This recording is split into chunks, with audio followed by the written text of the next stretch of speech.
हम सभी की जिज्ञासा अनंत है कि जीवन, मृत्यु और उसके पार क्या होता है।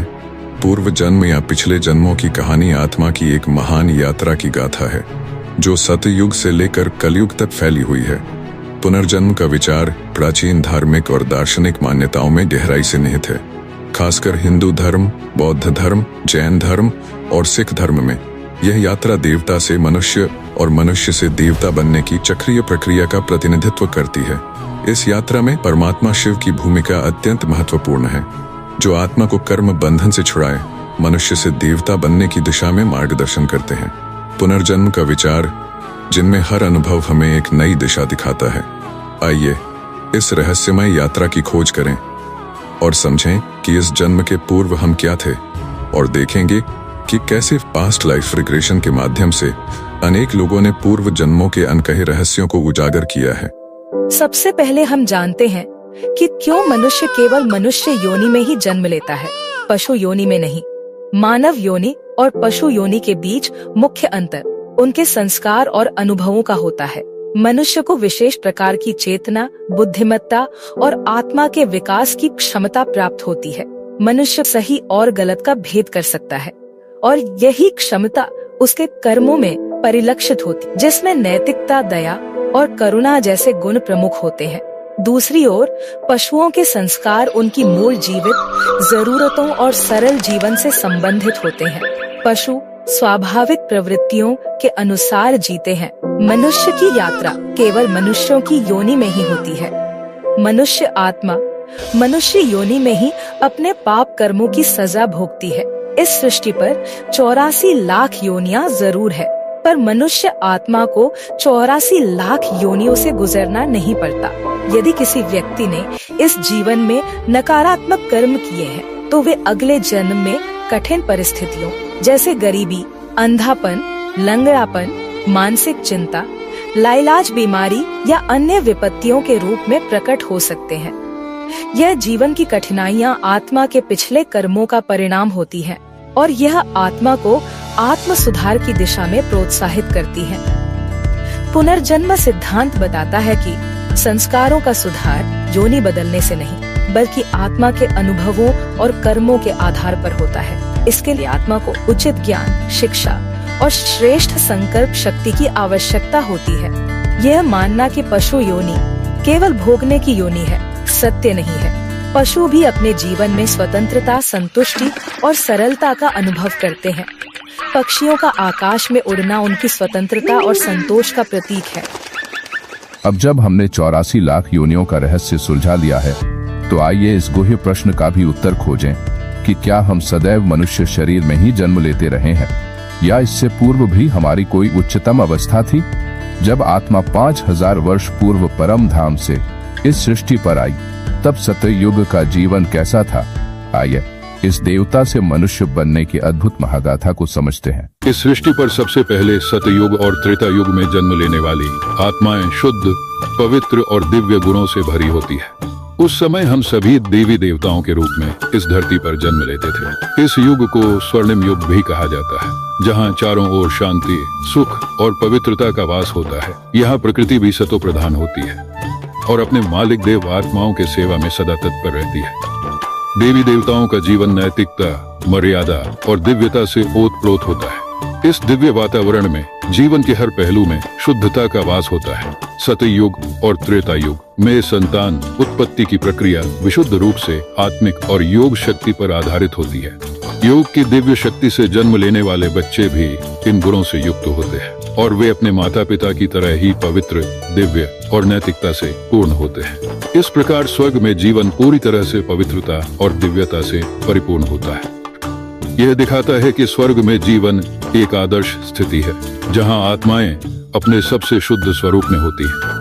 स्वर्ग में राजा और प्रजा के बीच पूर्ण सद्भाव और सहयोग होता है। शारीरिक, मानसिक और आध्यात्मिक रूप से मनुष्य पूर्ण, स्वस्थ और संतुष्ट होते हैं। भारत को उस समय आर्यावर्त या स्वर्ण भूमि कहा जाता है, जहां हर कोई सत्य, धर्म और अहिंसा के मार्ग पर चलते हैं।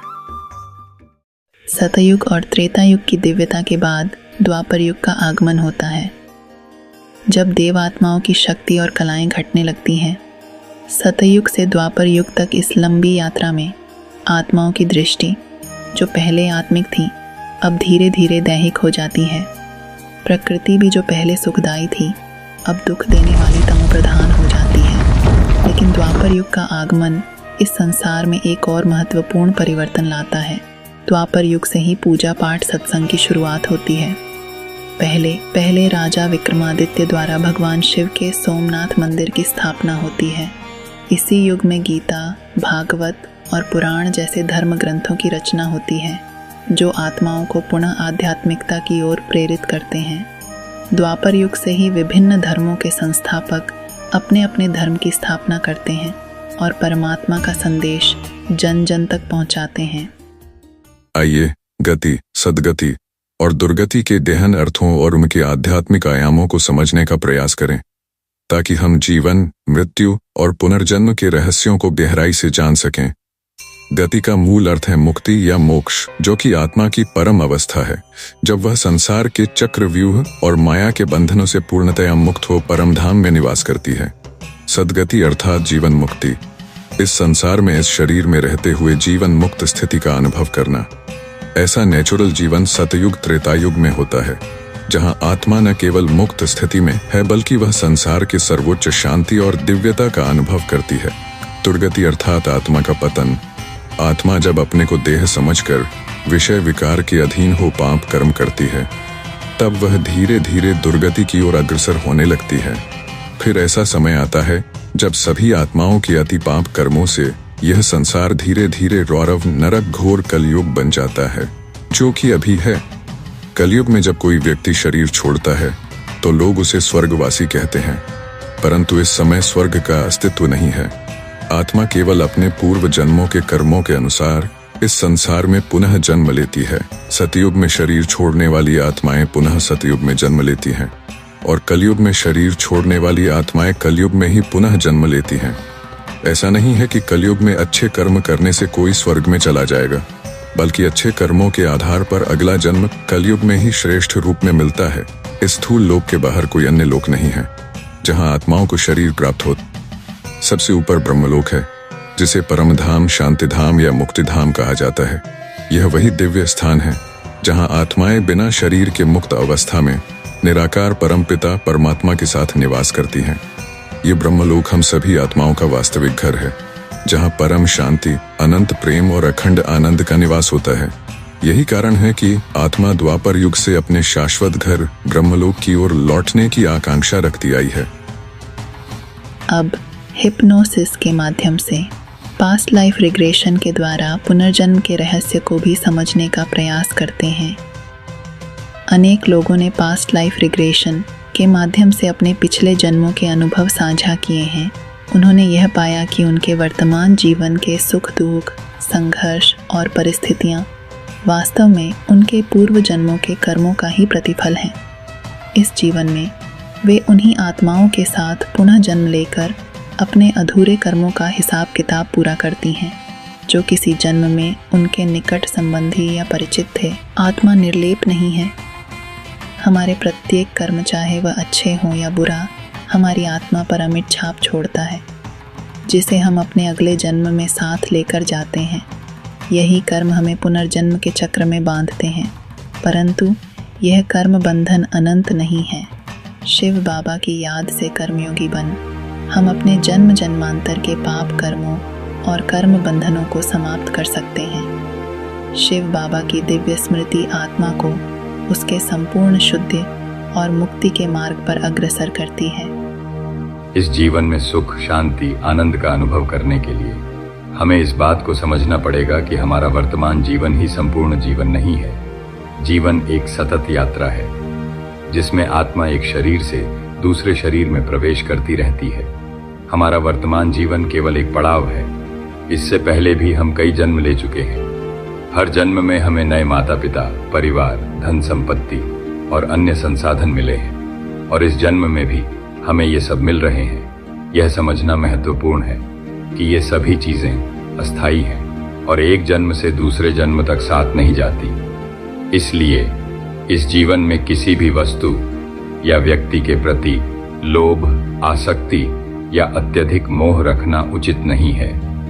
लोभ और आसक्ति हमें हमारे सच्चे कर्म पथ से भटका देते हैं और जीवन में असंतोष और दुख का कारण बनते हैं। जब हम मोह मुक्त होकर बिना किसी आसक्ति के अपने कर्तव्यों का पालन करते हैं तो ऐसा कर्म न केवल हमें मानसिक शांति और संतोष प्रदान करता है बल्कि पूरे विश्व में अनासक्त भाव को उत्पन्न करने में सहयोग देता है।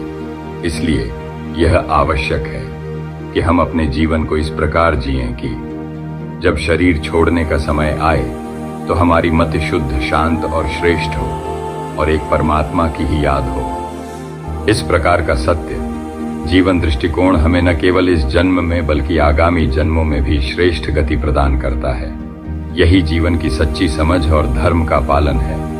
अब यह सृष्टि चक्र वापस वहीं पर लौट कर आ गया है जहां से शुरू हुआ था। अब वापस अपने घर परम धाम जाना है। भगवान सर्वव्यापी नहीं है, अभी वह इस सृष्टि रंगमंच पर अवतरित होकर हमें राजयोग की दिव्य शिक्षा दे रहे हैं। कुछ ही वर्षों में यह दुनिया पुनः एक नए युग, स्वर्णिम युग में प्रवेश करने वाली है जहां दिव्यता और शांति का सूर्योदय होगा और हर आत्मा अपने शुद्ध स्वरूप में स्थित होगी।